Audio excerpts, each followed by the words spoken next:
Hey everyone, Clay from Brooklyn Football with the Fellas, all about Big Blue. And I'm here to talk to you about the NFC East Week 6 games. Mazo and I are going to talk about the Giants game separately, of course, but I'm talking about the rest of the division. All three of the other NFC East teams are playing this week. I know Philly had a bye week last week, but this week they're all playing. And I'll start with the fact that Washington is playing at Baltimore against the Ravens. That should be a great game. That's a 1 o'clock game. Washington is at 4-1. And Baltimore's at 3-2 on the season so far. So they're both teams that are doing well and have high expectations at this stage of the year.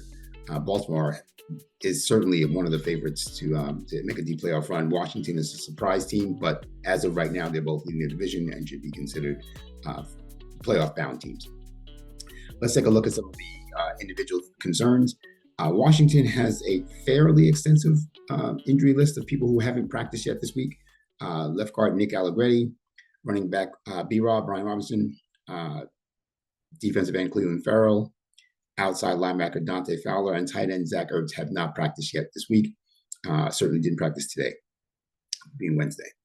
Wide receiver Noah Brown, running back Austin Eckler, and their safeties Percy Butler and Quan Martin were limited participants in practice. So they've got a fairly extensive list of people who either didn't practice or didn't fully practice. So that's something to keep an eye on, especially with both of their featured running backs, B-Rob and Eckler, being on that list. So that's something to be concerned about. However, they do have Jaden Daniels, who is the rookie who's lighting the league on fire. He is got them first in the league in scoring. They have scored more points per game than any team in the league. They are actually first in points and fourth in yards. So he's not only scoring a lot of points, but he's actually moving the ball pretty well.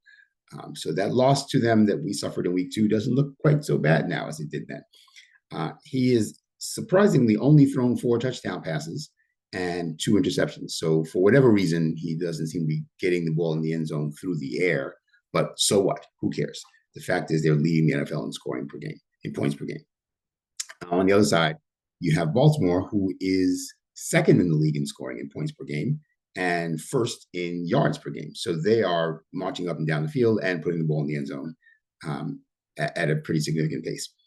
So their offense, led by, of course, Lamar Jackson, is quite dangerous. Lamar Jackson has thrown 9 touchdown passes and only 1 interception this year. That is amazing. That is an incredible record of success through the air. And we know that he's a dangerous running quarterback. And we know they have Derrick Henry, who's leading the NFL in rushing at running back. So that is a powerhouse offense that Washington is up against. I should mention how they're doing defensively.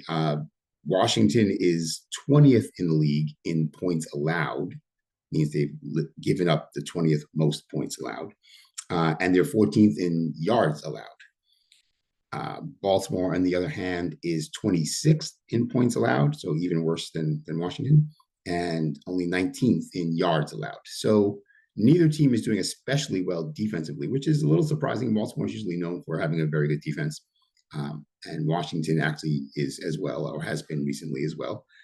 So both teams are much better, are playing much better on the offensive side of the ball than on the defensive side of the ball. So this could be a shootout. This could be, 42-35 or something crazy like that. So, get some popcorn ready and get ready to watch Red Zone. They'll be on there a lot this weekend.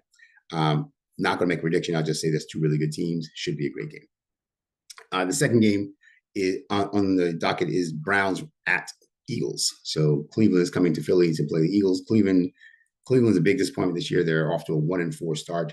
And the Eagles are 2-2 because, again, they had a bye week last week, so they've only played 4 games. But the Browns have not looked good at all, starting with, of course, their quarterback. Deshaun Watson just isn't the same guy. I don't know what's going on. He's just not the same guy. He has thrown 5 touchdown passes and 3 interceptions.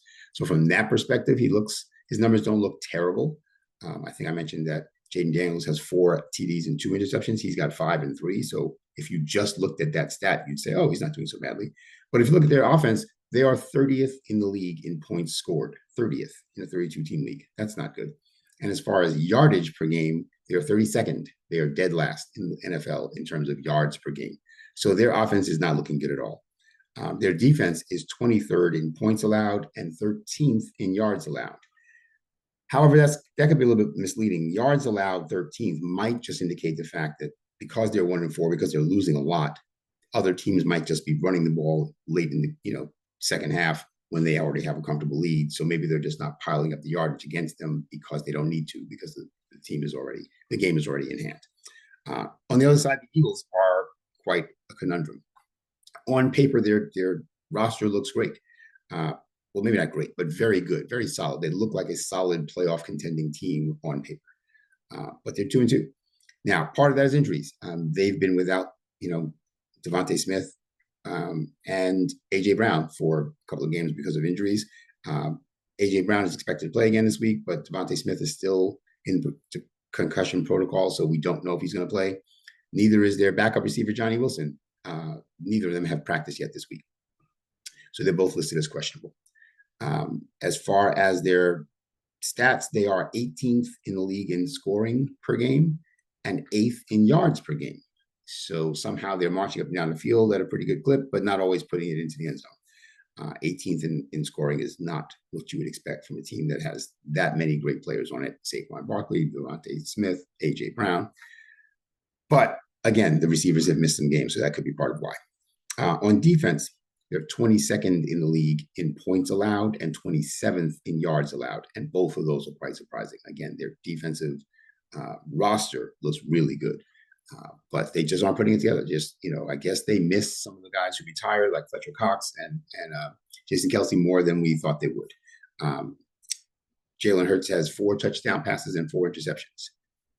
So he has not been the answer. He's okay, but given the huge contract they just gave him, he's not living up to that. And I think a lot of people in Philly are wondering, why do we give him so much money? He doesn't seem to be producing at the level that we're paying him at.